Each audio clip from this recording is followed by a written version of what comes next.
Alright, so continuing on from the first video where we were finding zeros and or x-intercepts of quadratic functions, we want to do the same thing here, but now we're doing it by completing the square. And so we want to do this two different ways. Both ways pretty much converge to the same thing, but the first way I'm going to do is just to give you an overview and kind of give you a quick answer. And then afterwards, I'll kind of derive and do the long thing. So to start off, we know that if we have a quadratic function of this form here, if we did the process called completing the square, which I'll actually show you in a minute, it will end up looking like this. And so the reason for that is, of course, when we complete the square, we do what we can to force a perfect square within here. We just find an equivalent way to write our quadratic function.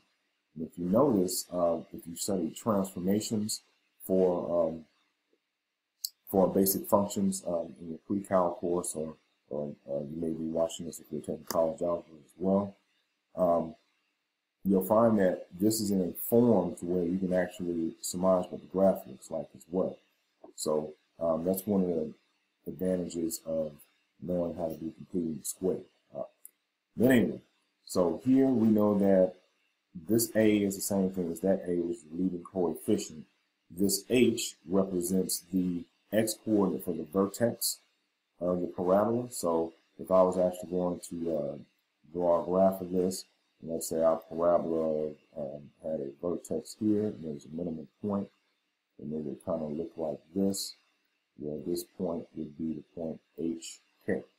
Where this would be the x-coordinate for it, that would be the y-coordinate for it, K.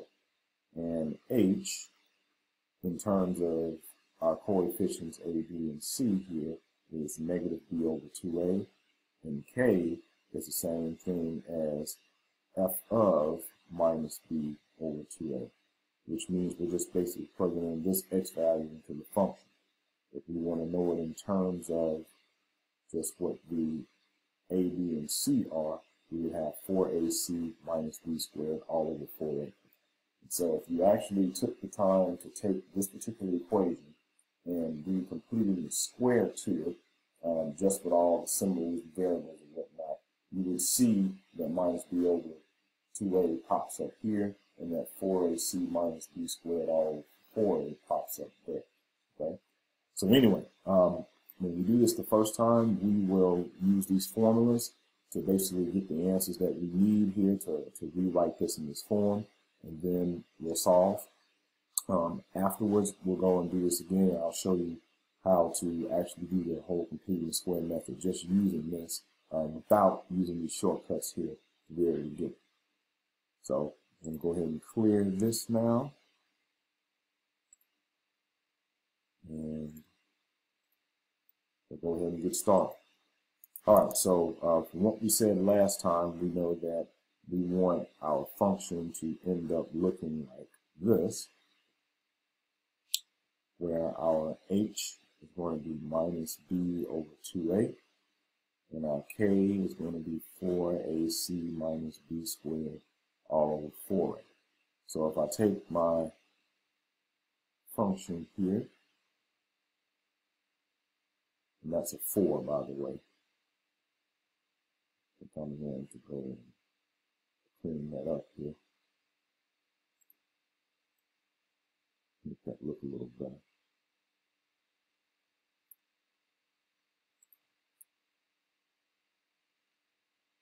So we have that. We have a 4 here.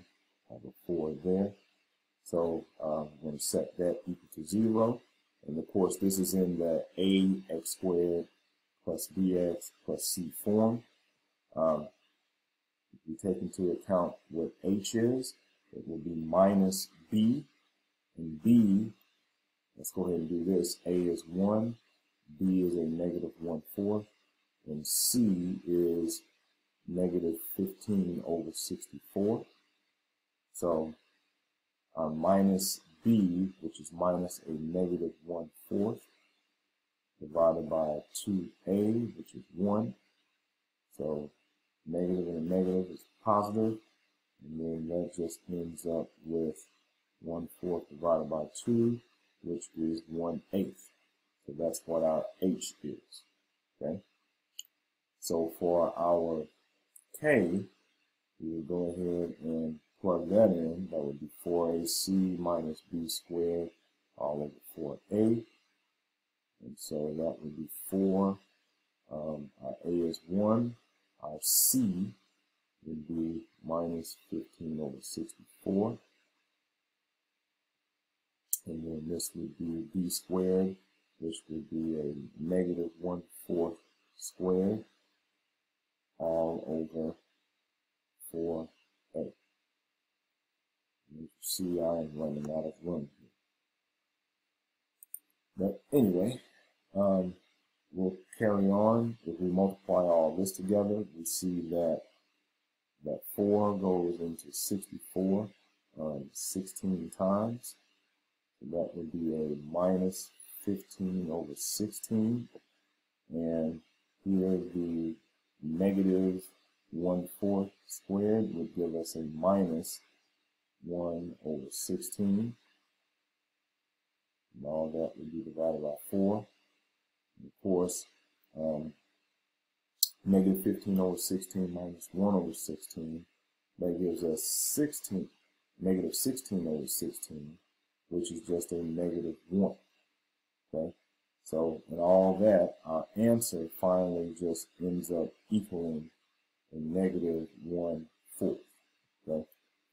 So I know this kind of got messy here, but at the end of the day, our answer is going to be negative 1/4. So I'm going to clear all this out and just rewrite what our answers are here.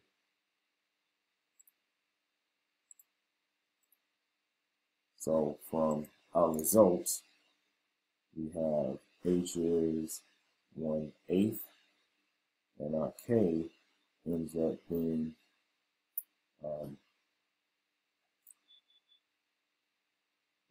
negative 1/4. Okay? So once we're done with that, then we can go ahead and plug that into our new form, which would be like this. So if we do that, we got our y equals 0. We know that our a is still 1, so we don't write anything. Our h is 1/8, and our k is a negative 1/4. That's what we would end up with. And so from this point, we would go ahead and try to solve for x. You can add 1/4 to both sides. And then from here, if we take the principal root of this, we'll have plus or minus square root of 1/4 equals x minus 1/8. And so from that, if we take square root of 1/4, that would be 1/2. And then from that point, if we add 1/8 to both sides, we would end up with 1/8 plus or minus 1/2. And 1/2 in terms of the denominator with 8 would be 4 over 8. We find the equivalent fraction. And so with that, our answer would be, if we do 4/8 plus 1/8, that would be 5/8. And if we did 4 minus 4/8 minus 1/8, that would be a negative 3/8. And so that would be our particular zeros for x here. So we'll just go ahead and type that in now.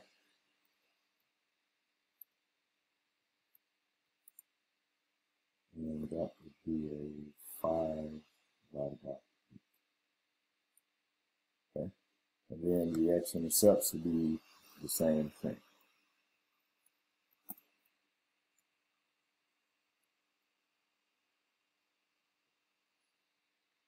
All right, so we see how this was done. And so now what I'm going to do is go ahead and show you how we would do this if we did not use these formulas here.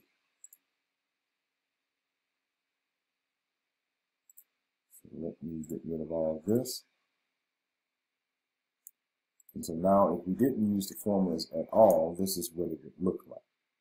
So we would start off with x squared minus 1/4 x minus 15 over 64, and that equals 0.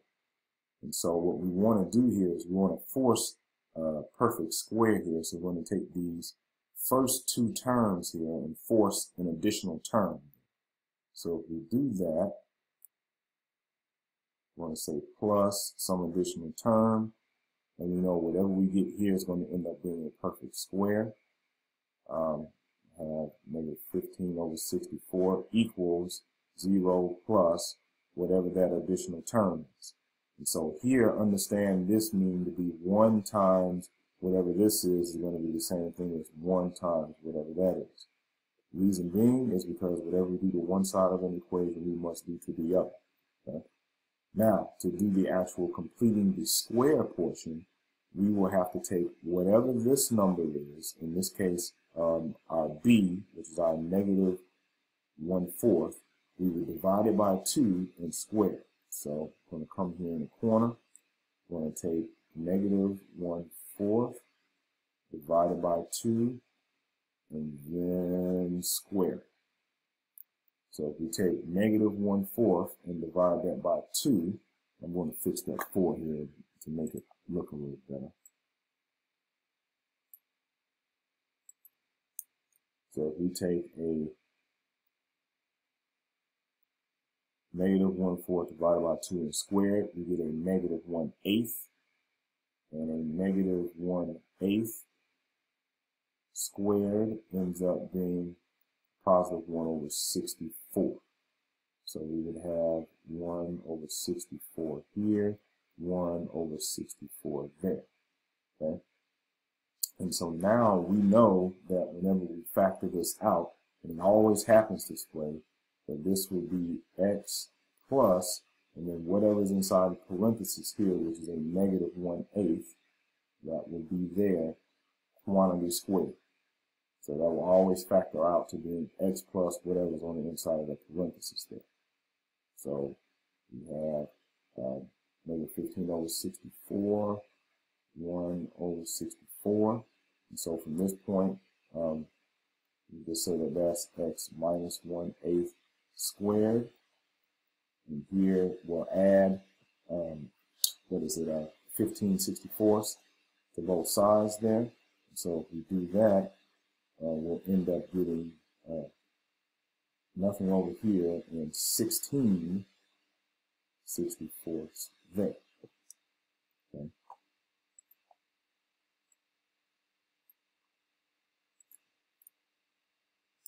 And so from this point, we use the square root principle again. So we'll take the principal root of both sides. So we'll do this. And so from here, we know that x minus 1/8 is equal to plus or minus. Square root of 16 is 4. And square root of 64 is 8. So if we do that, we know that this will end up being, well, first of all, we know that 16 goes in 64 4 times, so we could look at it like that, square root of 1/4, and that would end up being